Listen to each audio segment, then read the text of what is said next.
नमो बुद्धाय। भाइयों और बहनों, बुद्ध मानवता के सामूहिक बोध का अवतरण है।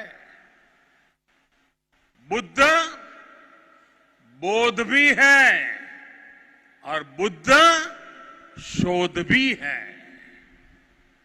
बुद्ध विचार भी है और बुद्ध संस्कार भी है।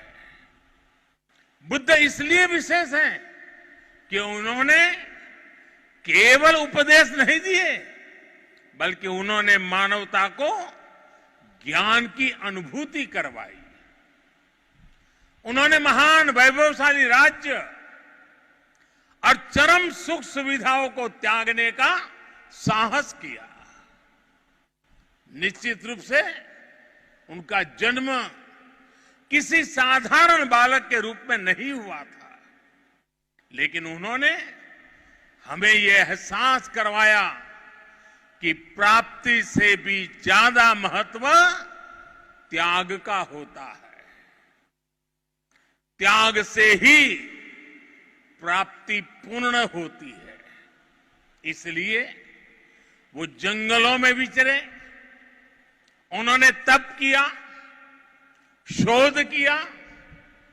उस आत्म शोध के बाद जब वो ज्ञान के शिखर तक पहुंचे, तो भी उन्होंने किसी चमत्कार से लोगों का कल्याण करने का दावा कभी नहीं किया, बल्कि भगवान बुद्ध ने हमें वो रास्ता बताया जो उन्होंने खुद जिया था। उन्होंने हमें मंत्र दिया था, अप्पदीपो भव भिक्खवे, अप्पदीपो भव भिक्खवे, परीक्ष भिक्षवो, ग्राह्यम मद बचो न तू गौरवात। अर्थात अपना दीपक स्वयं बनो, मेरे वचनों को भी मेरे प्रति आदर के कारण ग्रहण मत करो, बल्कि उनका परीक्षण करके उन्हें आत्मसात करो। साथियों, भगवान बुद्ध से जुड़ा एक और विषय है जिसका मैं आज जरूर जिक्र करना चाहता हूं। वैशाख पूर्णिमा का दिन लुम्बिनी में सिद्धार्थ के रूप में बुद्ध का जन्म हुआ। इसी दिन बौद्ध गया में वो बोध प्राप्त करके भगवान बुद्ध बने और इसी दिन कुशीनगर में उनका महापरिनिर्वाण हुआ। एक ही तिथि, एक ही वैशाख पूर्णिमा पर भगवान बुद्ध की जीवन यात्रा के ये पड़ाव केवल संयोग मात्र नहीं था। इसमें बुद्धत्व का वो दार्शनिक संदेश भी है जिसमें जीवन, ज्ञान और निर्वाण तीनों एक साथ है, तीनों एक साथ जुड़े हैं। यही मानवीय जीवन की पूर्णता है और संभवतः इसीलिए भगवान बुद्ध ने पूर्णिमा की इस पवित्र तिथि को चुना होगा।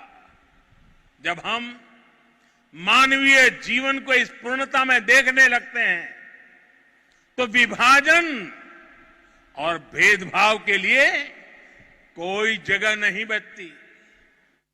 तब हम खुद ही वसुधैव कुटुंबकम की उस भावना को जीने लगते हैं जो सर्वे भवन्तु सुखिनः से लेकर भवतु सब्ब मंगलम, भवतु सब्ब मंगलम के बुद्ध उपदेश तक झलकती है। इसलिए भौगोलिक सीमाओं से ऊपर उठकर बुद्ध हर किसी के हैं, हर किसी के लिए है। साथियों, भगवान बुद्ध के साथ मेरा एक और संबंध भी है। जिसमें अद्भुत संयोग भी है और जो बहुत सुखद भी है। जिस स्थान पर मेरा जन्म हुआ, गुजरात का वडनगर, वहां सदियों पहले बौद्ध शिक्षा का बहुत बड़ा केंद्र था। आज भी वहां प्राचीन अवशेष निकल रहे हैं जिनके संरक्षण का काम जारी है। भारत की विशेषता रही है और इसलिए काशी के समीप सारनाथ में मेरी आत्मीयता आप भी जानते हैं। भारत में सारनाथ, बोध गया और कुशीनगर से लेकर नेपाल में लुम्बिनी तक ये पवित्र स्थान हमारी सांझी विरासत और सांझे मूल्यों का प्रतीक है। हमें इस विरासत को साथ मिलकर विकसित करना है और आगे समृद्ध भी करना है। अभी हम दोनों देशों के प्रधानमंत्रियों ने यहां India international centre for Buddhist culture and heritage का शिलान्यास भी किया है। इसका निर्माण international Buddhist confederation of India द्वारा किया जाएगा। साथियों, भगवान बुद्ध का कथन है, सुप्प बुद्धम प्रभज्जन्ति सदा गौतम सावका एसम दिवाचरत्तो च भावनाए रतो मनो।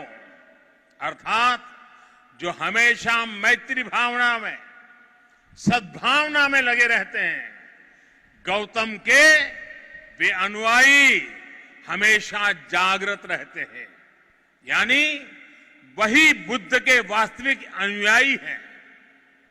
इसी भाव को लेकर आज हमें पूरी मानवता के लिए काम करना है। इसी भाव को लेकर हमें संसार में मैत्री भाव को मजबूत करना है। सभी को एक बार फिर से वैशाख पूर्णिमा की अनेक अनेक शुभकामनाएं।